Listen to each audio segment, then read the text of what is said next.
नमस्कार दोस्तों, स्वागत है आपका। दोस्तों आज के वीडियो में मैं आपको एक ऐसा किस्सा, बल्कि ये कहूँ कि एक सच्ची घटना बताने जा रहा हूँ। जब evergreen star legendary actor Dev Anand ने अमिताभ बच्चन का कॉलर पकड़ लिया था और उनको वहां से दफा हो जाने के लिए कहा था।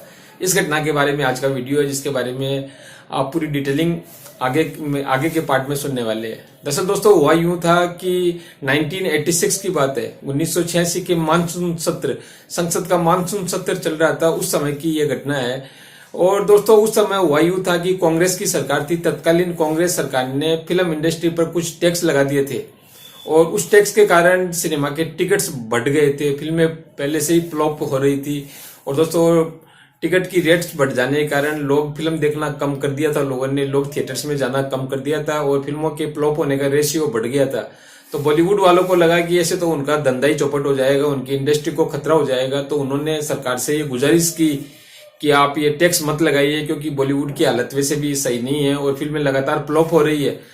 लेकिन दोस्तों सरकार नहीं मानी। तो सरकार के नहीं मानने के कारण बॉलीवुड के बड़े बड़े दिग्गज कलाकार धरने पर बैठ गए थे। जी हाँ दोस्तों, इन बड़े बड़े कलाकारों में राजेश खन्ना शामिल थे।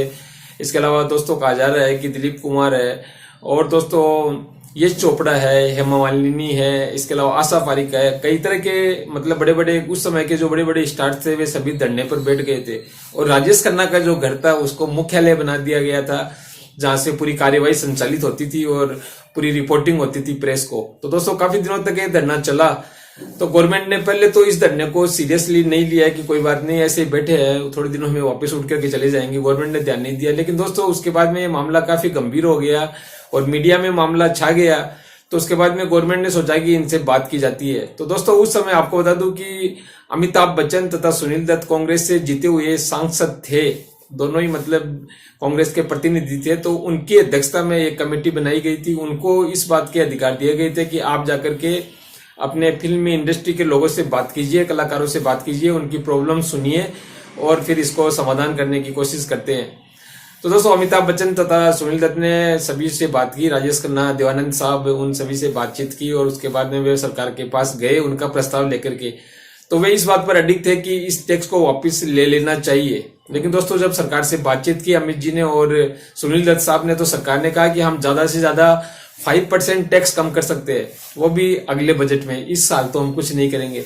ऐसा उनको प्रपोजल दिया गया कि आप जाकर के बात करिए। अब जब अमिताभ बच्चन तथा सुनील दत्त जहां पर ये धरने पे बैठे थे सभी लोग, राजेश खन्ना साहब, धर्मेंद्र जी का तो मुझे पक्का पता नहीं है, लेकिन राजेश खन्ना वगैरह, सुनील दत्त, राजेश खन्ना, देवानंद वगैरह ये सब वहां पे, ये चोपड़ा वगैरह सब वहां पे थे। तो वहां पे अमिताभ बच्चन और सुनील दत्त साहब गए थे ये प्रस्ताव लेकर के।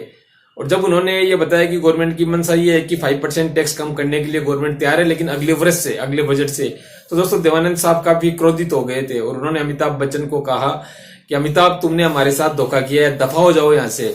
इस तरह से उन्होंने जोर जोर से चिल्लाना शुरू कर दिया।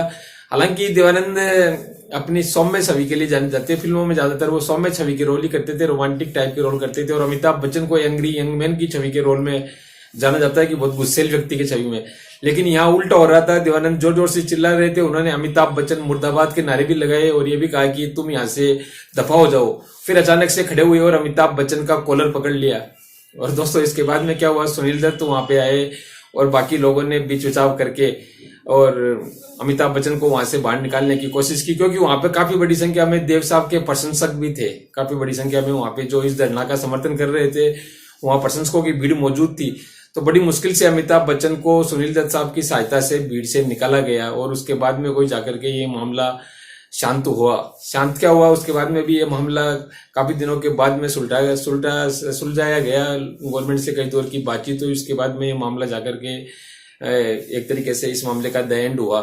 लेकिन दोस्तों इसके बावजूद भी अमिताभ बच्चन तथा देवानंद के रिश्तों में खटास नहीं आई। हो सकता है उसके बाद में उन दोनों की मुलाकात हुई हो, देव साहब ने माफी मांगी हो, कुछ ना कुछ तो बात जरूर रही होगी। अदरवाइज दोस्तों ऐसा नहीं होता कि 1998 जब 1998 में 16 बरस की देवानंद साहब ने एक फिल्म बनाई थी और उसका जो म्यूजिक लॉन्च किया गया था वो अमिताभ बच्चन के द्वारा ही कराया था उन्होंने। तो इससे पता चलता है कि उनके रिश्तों में जो खटास आई थी वो बाद में दूर हो गई थी। इसके अलावा जब उन्होंने अपनी ऑटोबायोग्राफी लिखी थी देवानंद साहब ने, तो उसके भी चीफ गेस्ट के तौर पे उन्होंने अमिताभ बच्चन को ही बुलाया था। तो उनके रिश्ते बिगड़े थे, बहुत बुरी तरह बिगड़े थे।